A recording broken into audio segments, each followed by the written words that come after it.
is absolutely free. Hello everyone and welcome back into the GSMC Fantasy Sports Podcast, and for our third segment of the day, one of my all-time favorites to do here on the show, it's Chris's Picks of the Week, my own personal picks based off of the biggest games of the week and some of the crazier spreads. Not necessarily crazy spreads, but spreads that, favor certain teams and potentially sway my opinions on how to choose here. But without further ado, let's jump into my top picks. Now, let's start off with that NFC South divisional rematch between the Falcons and the Bucs, because this game just got a whole lot more intriguing to talk about, what with, like I said before, the absences of Chris Evans and Mike Godwin. However, I do still feel like the Bucs can contend in this game. Like I said, it's the NFC South, and anything can happen, like we saw in this first matchup between these two teams, where the Bucs look like they had an easy win, and yet the Falcons ended up winning in overtime on one of the more miraculous plays you'll see this season. But in this game, it certainly feels like the Falcons, are coming off one of their lowest games this season. At home against the Seattle Seahawks team that had just lost 3 straight, and you had just won 3 straight. And you get gut punched. And now you're facing a divisional opponent that, yes, does not have many weapons at their disposal anymore, especially in the receiving game, but definitely have different ways to beat people that might be unexpected. I like, for example, the upside of a receiver like Jalen McMillan. I think that he can be used in many different ways. We saw it kind of towards the end of the Ravens game, where they utilized him in many different ways. He was kind of a gadget guy. And not for nothing, this Bucs running back room might be my favorite running back room in the entire league in terms of how it utilized the best traits of each player. Rachaad White is the first down kind of road grader guy who's going to play smash mouth physical football. Bucky Irving is the receiver guy in situational downs rather, and also a guy who's so explosive in the open field. Sean Tucker's just someone who, when his name is called, always steps up and rises to the occasion. And so, against a Falcons team where they know the cards are stacked against them, give me the Bucs plus 2.5 on the road in a game where they have to have it. Now, this might seem like the most controversial pick, most contentious pick I'll make, but I don't feel that bad about it just because of the players the Bucs still have that, if they utilize properly, can keep them in this game. This game will be all about ball control, and both teams can play that sort of game. But I just think the Bucs' abilities to use their running back so well in certain situations just stands out to me in what seems like a very dire situation for them. So give me the Bucs. I know it sounds crazy, but they are my pick in this game. Let's go to an exciting game that kind of got a little bit muted due to the potential absence of Jaden Daniels in it, but the Bears and Commanders is still going to be a good game. I feel like the weight has been lifted off Caleb's shoulders in terms of the narrative surrounding this game, in that he doesn't have to worry about all the Jaden Daniels talk and how they've compared to start the season, and he can just play freely with his guys who, not for nothing, have been coming into their own for him, and show that he has matured enough to contend with teams such as the Commanders. On the Commanders side of things, I still feel like even with Marcus Mariota, this is a dangerous team just because of how genius Cliff Kingsbury seems this season.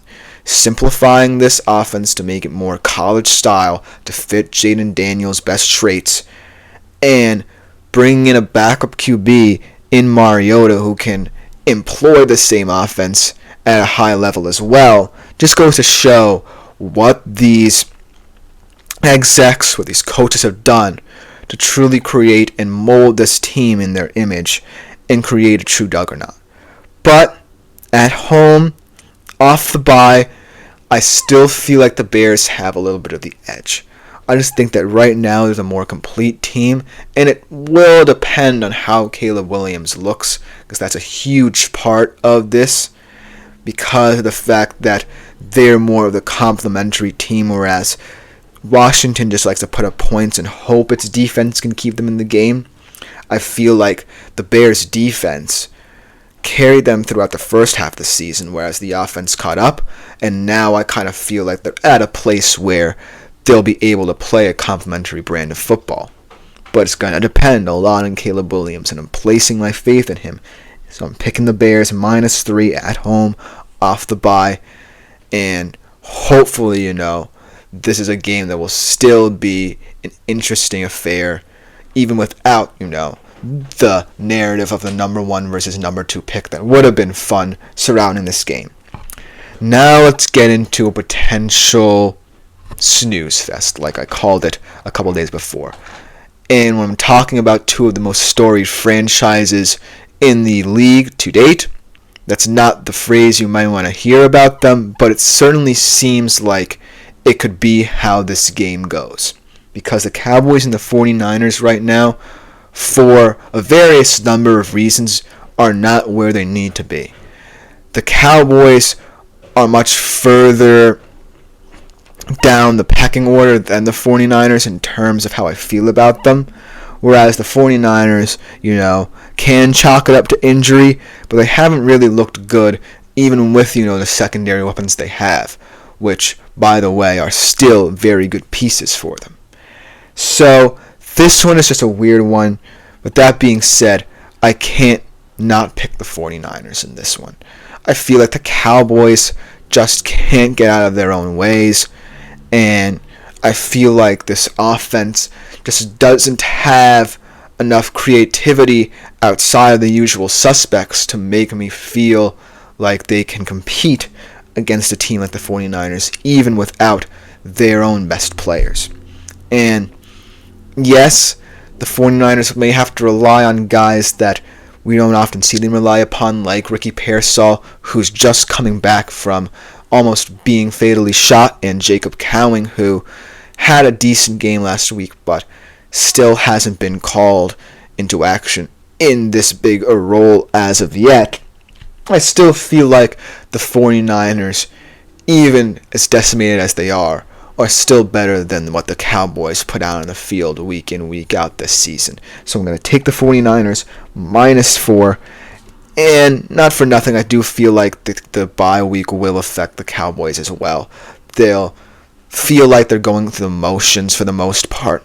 And that's why I feel like this game could get out of hand for them a little bit. So I feel like, this could have been a game where you see a lot of positives from both teams, but it really just feels like this is the 49ers game to lose. I feel like no matter who they put out on the football field, they can find a way to beat this team. Because right now, I have no faith in the Cowboys against teams like the 49ers. And then the final game, I wanted to pick is the Monday Night Football game. I know it's not the best of games on the docket in prime time, but it is one that I feel warrants, a little bit of attention for how bizarre it could turn out to be. Because you have the Giants, right, who look pretty bad, but might just have enough firepower to shock a couple people in terms of how many games they win. And then you have the Steelers, who now look like a completely rejuvenated team with the play of Russell Wilson. And I still feel like, the Steelers have a missing puzzle piece to them that hasn't yet been filled. What with, their lack of wide receiver depth outside of George Pickens. But I still feel like Russell Wilson was a revelation for them. I kind of felt like that was how the story was going to go, where Russ would kind of fit in perfectly with what the Steelers want to do, and I like the coaching fit between him and Tomlin. But I wasn't expecting it to be, in his first game back, like sunshine and rainbows right away, which it completely was in my opinion, and he had a fantastic game. So I am picking the Steelers. Biggest spread so far, at -6. And I feel like this game is going to come down to, the defenses as well. Because both of them have been playing at a very high level. And out of all those kind of mid-tier teams, these two defenses are the ones that can win their teams 2 to 3 games, regardless of what the offense does for them. And I can't say that about many mid-tier teams, especially a team like the Giants, who really don't have many answers on the offensive side of football. So I just feel like the Steelers, though, are the more complete team now, with Russell Wilson really bringing his kind of different flair to this team and understanding the intricacies of what this offensive scheme contains. And so that's why I feel like the Steelers' upside is a little bit higher than the Giants in terms of mid-tier teams winning enough games to, quote-unquote, earn people's respect, so to speak. So that's why I feel like the Steelers will take this one. But let me know what you think in the comments, because this is a game that I feel is going to come down to, which defense blinks first. And I just feel like the Giants can stifle a lot of what Russell Wilson can do well, but also might not be that well equipped to completely take over this game. But that will just about do it for this segment. Coming up on the other side, the triumphant return of the fact versus fiction segment. Whether or not I believe certain fantasy football takes are fact or can be debunked. We'll be right back after this short break to talk about that.